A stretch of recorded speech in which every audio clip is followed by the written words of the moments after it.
Today we're talking about the brand new release from Sony, the RX1R Mark III. This is a point and shoot camera. We're gonna get in here and check out the specs, everything to do with this camera, some cool stuff, and also talk about how we are off the rails here in a few aspects in terms of this camera here. So I normally love a great camera release. I like to see where technology is heading, what we can expect in other cameras and this and that, have a little chat about it, but we got to go through this camera here and check out some of the specs, the features, and again, a few of the areas where I am just scratching my head here.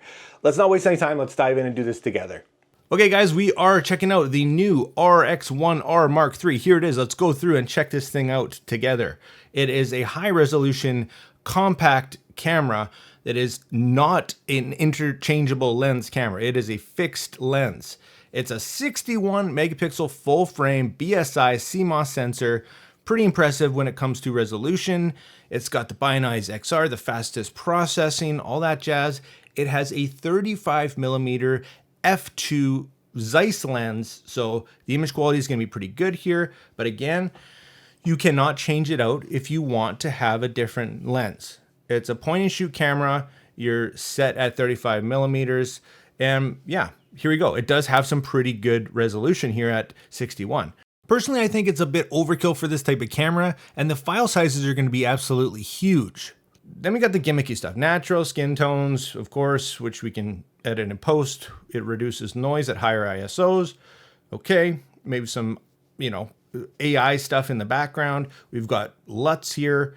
Okay, that's fine and dandy. Maybe if you don't edit a ton, you can just throw a preset on there in camera, more or less.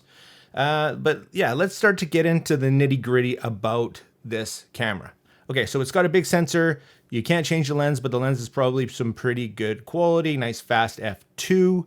So nice shallow out of focus backgrounds.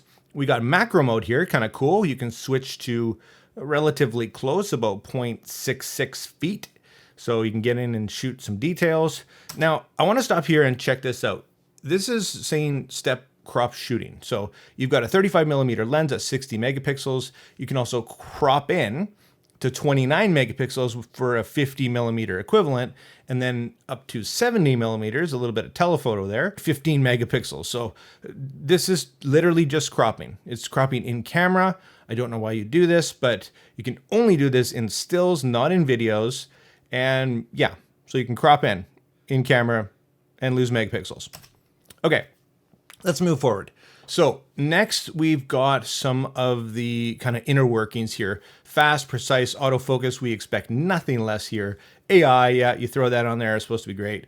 It's going to recognize people, pets, faces, garbage cans, everything at this point should have and will utilize AI. So I don't know if this is a big selling point. It should be able to nail a face or an eye or in this case, a train.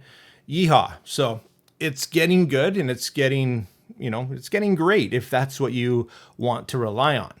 So 693 point autofocus, 78% coverage is okay. Accurate autofocus in low light, that's important too for I guess a point and shoot, but light is the enemy of any camera. So we'll see how really good that actually is. Now it's a compact camera. It's going to kind of fit in your pocket, I guess, but it's still going to have that protruding lens that you cannot take off. It's not going to go into the camera. So, I mean, yeah, it's got a 2.36 million dot EVF as well as an LED on the back. So it's going to be nice and clear. Okay. You can shoot, of course, horizontal or vertical, yeehaw.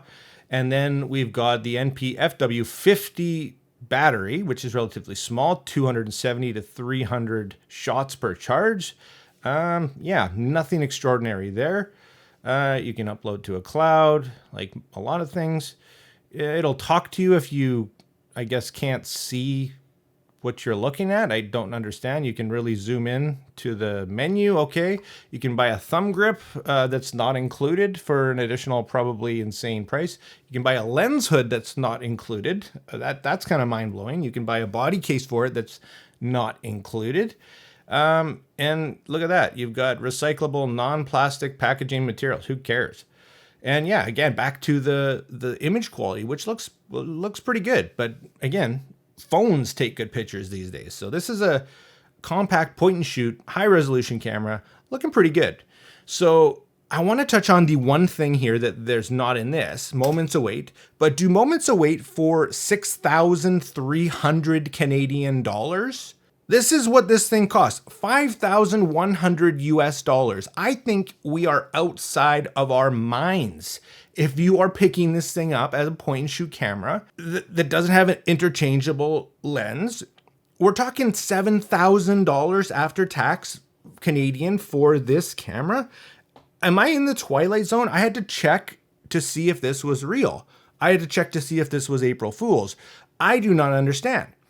Is this just life now? I am at an absolute loss. This is literally unhinged. Please, if I'm missing something, let me know down in the comments if this is something that you're considering or you know that anybody would consider. You can buy an A1 and lenses for the same price. This could go so far.